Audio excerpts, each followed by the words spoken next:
ശ്രീ വിദ്യാസാഗർ ഗുരുമൂർത്തി, എന്തായാലും ജമാഅത്തെ ഇസ്ലാമിയുടെ അടിസ്ഥാനപരമായ ആശയങ്ങൾ എല്ലാവർക്കും അറിയുന്നതാണ്. ഈ ആശയങ്ങളിൽ കൂടുതലും ഭാരത വിരുദ്ധമാണ്.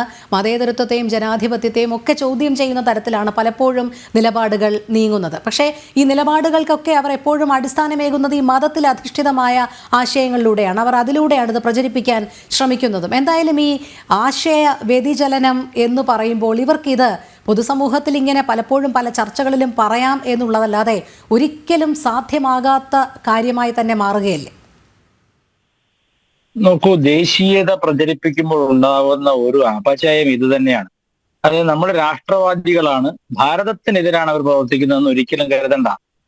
ഒരു ഇസ്ലാമിസ്റ്റിനെ സംബന്ധിച്ച് ഭാരതവും ഇസ്ലാമിക രാഷ്ട്രമായാൽ മതി, അല്ലാതെ അവൻ ഈ രാഷ്ട്രത്തിനെതിരൊന്നല്ല.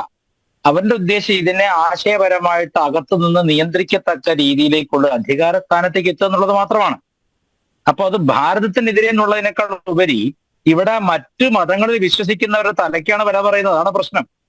ഈ ക്രിസ്ത്യാനിയായിട്ട് ജീവിക്കുന്നവനും ഹിന്ദുവായിട്ട് ജീവിക്കുന്നവനും ഇവിടെ എങ്ങനെ ജീവിക്കും? അവൻ അവന്റെ വിശ്വാസ സംഹിതകളെ പിൻപറ്റണമെങ്കിൽ ജസിയ അടയ്ക്കേണ്ടി വരില്ലേ? ടാക്സ്, മതകരം, ജസിയ അടയ്ക്കേണ്ടി വരില്ലേ?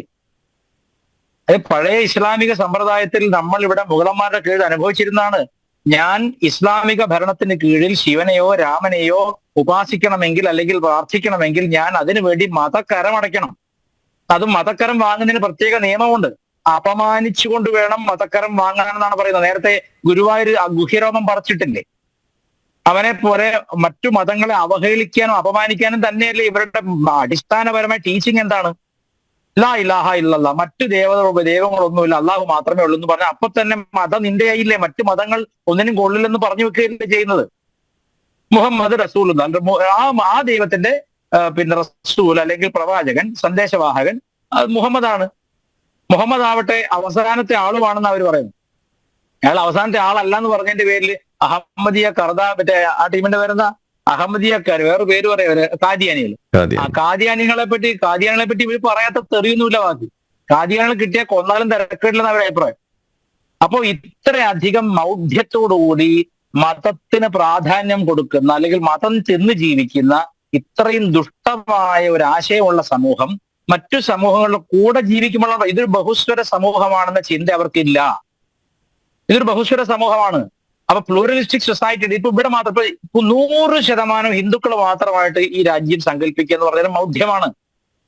100% ക്രിസ്ത്യാനികളുടെ രാജ്യം.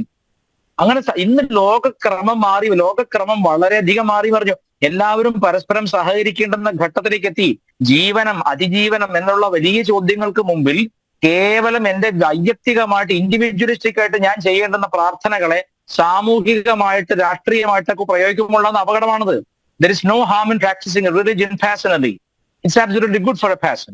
പക്ഷെ അത് when I make it a political agenda, അത് വലിയ അപകടം സൃഷ്ടിക്കുന്നുള്ള തെളിവാണ് ജമാഅത്തെ ഇസ്ലാമി. അവരിതൊക്കെ പുള്ളി മായ്ച്ചു എന്ന് പറഞ്ഞ അവരല്ലേ കഴിഞ്ഞ ഒരാഴ്ച മുമ്പ് വരെ ബംഗ്ലാദേശിലെ ഹിന്ദുക്കളെ കൊന്നൊടുക്കിയിരുന്നത്. അപ്പൊ അവരിത് മാറ്റുന്നില്ല. അപ്പൊ ഞാൻ പറഞ്ഞു, ദേശീയവാദത്തിന്റെ ഒരു നമ്മൾ കാണാത്ത പക്ഷം എന്ന് പറയുന്നത് ഭാരതം എന്ന് പറയുമ്പോൾ ജമാഅത്തെ ഇസ്ലാമി അതിന് കൂടെ ചെയ്ത് വേണേ ഭാരത് മാതാ കി ജയ് എന്ന് വിളിക്കും.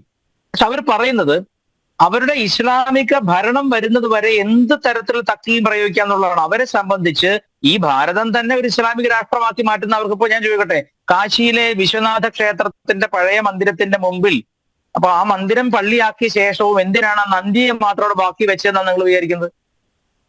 ഇത്രയും ശക്തരായ ഈ മുഗളന്മാർക്ക് അല്ലെങ്കിൽ ഇത്രയും ശക്തരായ ഇസ്ലാമിക അക്രമികൾക്ക് ആ ക്ഷേത്രം തന്നെ പൊളിച്ചു കളയാമെങ്കിൽ നന്ദിയുടെ വിഗ്രഹം പൊളിച്ചു കളയാൻ 5 മിനിറ്റ് പോലും വേണ്ട. എന്തുകൊണ്ടത് പൊളിച്ചില്ല? ഇവിടെ വരുന്ന ഓരോ ഇതര മതവിശ്വാസിയും മനസ്സിലാക്കണം, ഇസ്ലാമിന്റെ ദൈവത്തിന്റെ ശക്തി ഇത് ക്ഷേത്രം പൊളിച്ചിട്ട് തന്നെയാണ് ഞങ്ങൾ ഉണ്ടാക്കിയത്.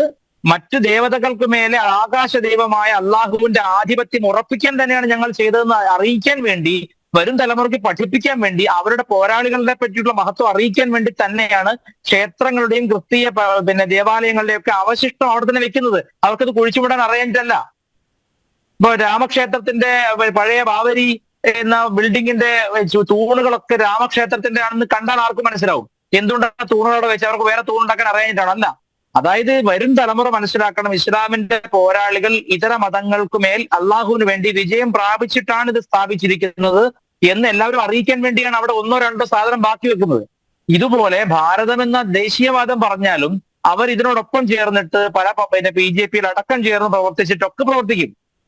BJP ചേരും അവര്. നമ്മളാണെങ്കിൽ ആരെങ്കിലും ഇങ്ങോട്ട് വരാൻ കാത്തിരിക്കുകയാണ്, അന്നേരം തന്നെ ഷോള് വാങ്ങി തോളത്തിട്ട് കൊടുക്കാൻ.